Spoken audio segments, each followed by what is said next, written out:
Welcome back to the 12 Pastas of Christmas, where, fear not, I have found yet another story.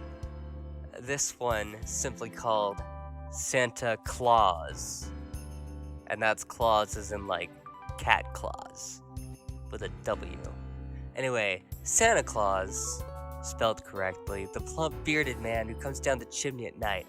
Everyone knows him. But what about Santa Claus, the one with the W? You know the one. I've had my encounter with him, and I am going to tell you. Are you ready? It all started on Christmas Eve at 5 o'clock. AM or PM. I was over at my aunt's house. I was eating some turkey, and I saw a shadowy figure at the doorstep.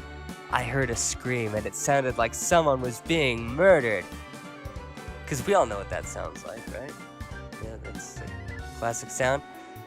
I assumed it was all in my head. Schizophrenia moment. And I myself was a little tired. I was only 11 at the moment.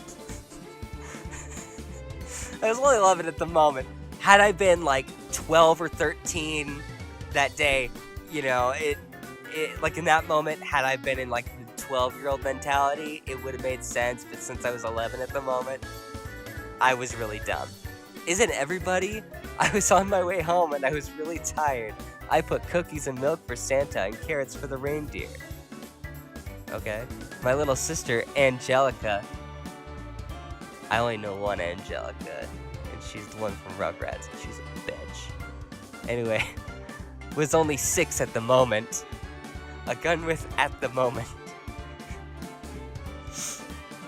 Wanted to stay up and wait, and I drifted for Santa to come. You know, again, had she been 8 at the moment, it would have been a different story, but unfortunately at the moment she was 6. I obviously said no because I knew he would never come. She kept bugging me and I eventually gave up and said yes. I grabbed a blanket and my phone for entertainment. Angelica gave up at around 8. I just stayed up and brought her to bed.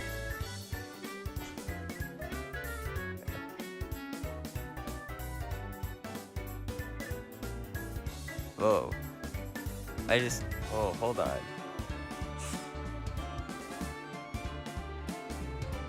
No, I stayed up and I drifted off to sleep. My bad. I skipped an entire line. My eyes are doing crazy stuff. Some sound came from the kitchen and woke me up. I assumed it was just the ice maker. The noise grew louder and louder until I couldn't take it anymore. I realized Angelica wasn't next to me. My mom must have brought her to bed. Me, on the other hand, has to be picked up. Or was to be picked up. What? The presents weren't under the tree and the cookies were not bitten. Were they eaten? I know they weren't bitten. I walked to the kitchen to turn off the ice maker. My dog, Jack, was barking at the window. Stupid dog. What, did he make you look bad? I realized it wasn't the ice maker making the noise. It was coming from the backyard. I most definitely was not going out there. I swear to God, I saw was. I went to the back porch and played on my phone for 5 minutes. Good thing he counted every 5. Or whatever. I heard footsteps and assumed it was my dad coming to put presents under the tree. It wasn't.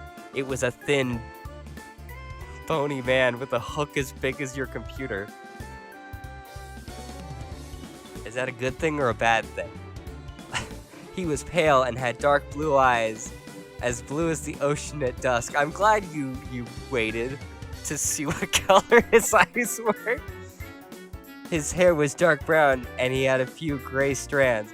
He was dressed in a Santa suit 5 times too big. The ground shaked as he walked and the dog, you mean shook? He bent down and shut his mouth with his hook. I yanked the blanket over my head.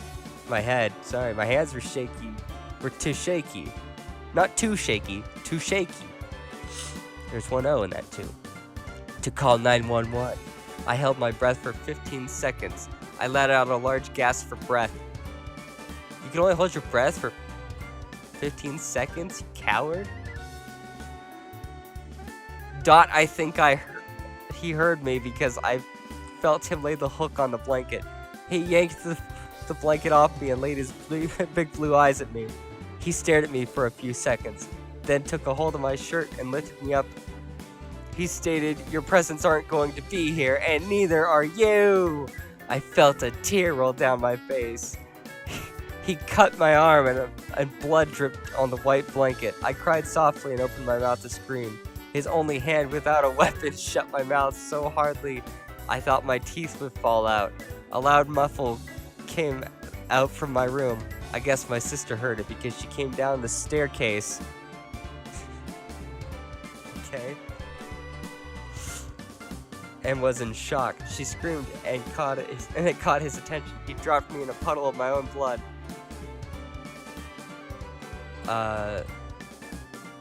He walked over to Angelica swiftly.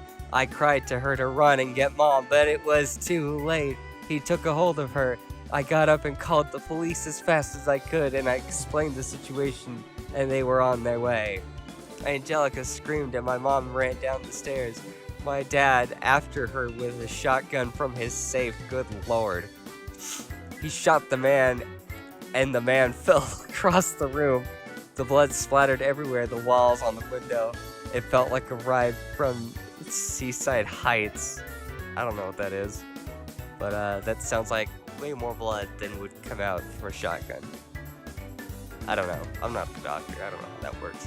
The police finally arrived and he was sent to the hospital. They examined the house and told us the man was Santa Claus, a serial killer. He usually comes on Christmas Eves in all the houses with his hook. They finally found him. I was sent to the other hospital to get my arm stitched. This story may make you think differently of Santa, so lock your doors and close your windows on Christmas Eve because he was healed and on his way to court and escaped. No one knows who he could get. He might get you. Then that's, for better or for worse, the end of the story. And I want to say I'm very sorry for just diving straight into it. I like to kind of talk a little bit, at least from the last 3 episodes.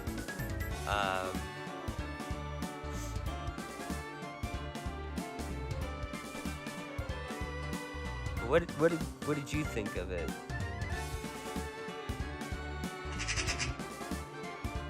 Yeah, I feel like that too, honestly.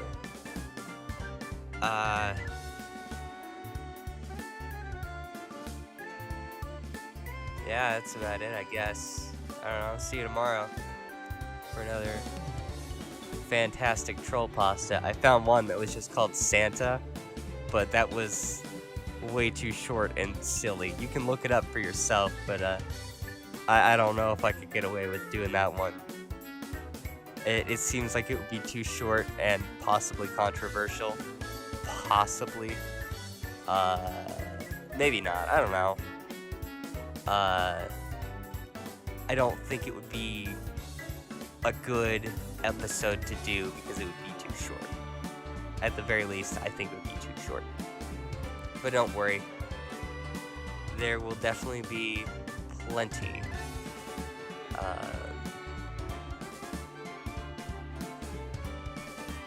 Plenty more Christmas stuff. I'm tired. Anyway, I'll see you tomorrow, I guess, with the next recording.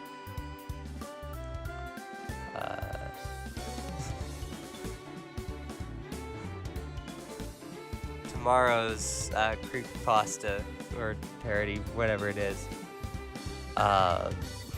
will be a fantastic little story called ChristmasMovie.exe. I know, we almost had 2 .exe movies in a row. I'm sorry. Had I known about this earlier, I would have made it 2 in a row. Trust me, it'll be crazy.